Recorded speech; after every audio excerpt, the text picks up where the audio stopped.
সুপ্রিয় দর্শক, আসসালামু আলাইকুম। নিউজ 24 এর আজকের সর্বশেষ সংবাদে আপনাদের সবাইকে স্বাগতম। প্রথমেই জানিয়ে দিচ্ছি সংবাদ শিরোনাম। নারীকে পুড়িয়ে তাপ নিচ্ছিলেন যুবলীগ নেতার ছেলে। নির্বাচন নিয়ে অধৈর্য হওয়ায় সংস্কার ব্যাহত হচ্ছে, যা বললেন আসিফ মাহমুদ।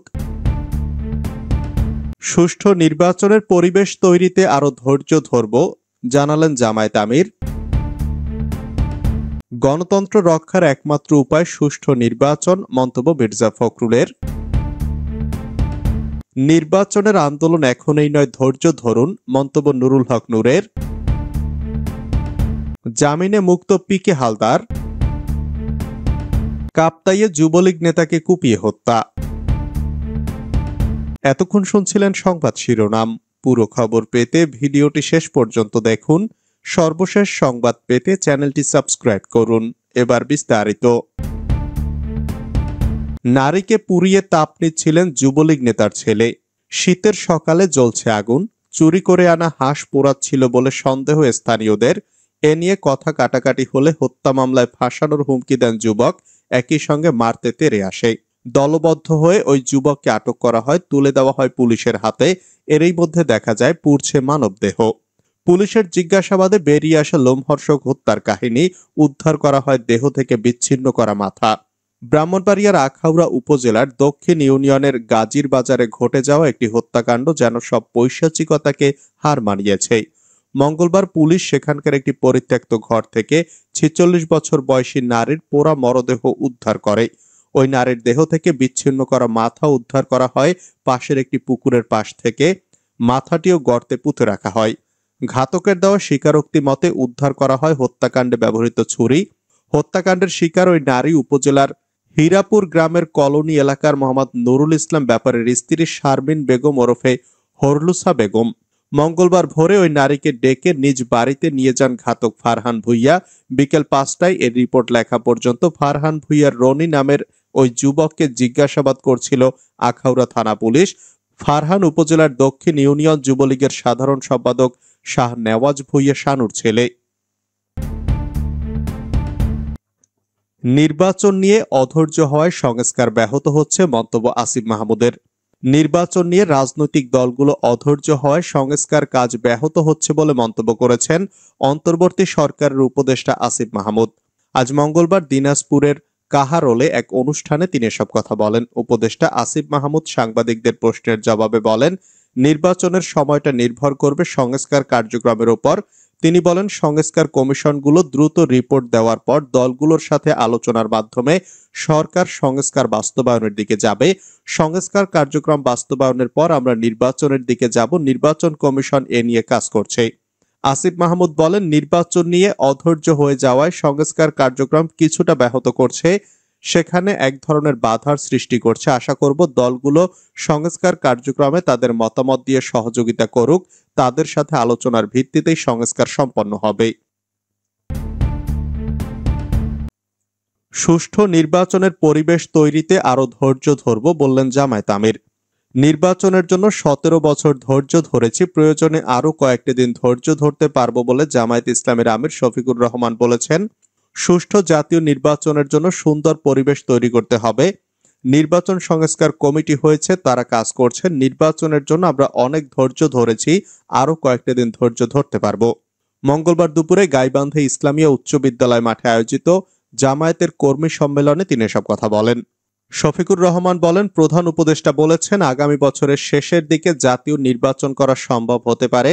নির্বাচনের কাজ করতে সংস্কার কমিটির আরো ১ বছর সময় লাগবে। এ সংস্কার কাজে জামায়াত সহযোগিতা করবে। নির্বাচনে জামায়াত কতটি আসনে প্রার্থী দেবে তার সংস্কার কাজ শেষ হলে সিদ্ধান্ত নেওয়া হবে বলে জানান তিনি।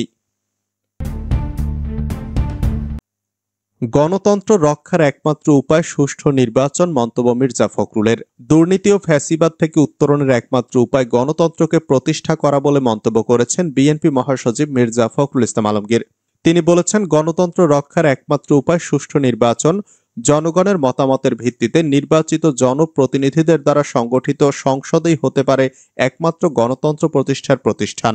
মঙ্গলবার দুপুরে ঠাকুরগাঁও প্রেস ক্লাব চত্বরে অসহায় দুস্থদের মাঝে শীতবস্ত্র বিতরণ শেষে সাংবাদিকদের তিনি এসব কথা বলেন।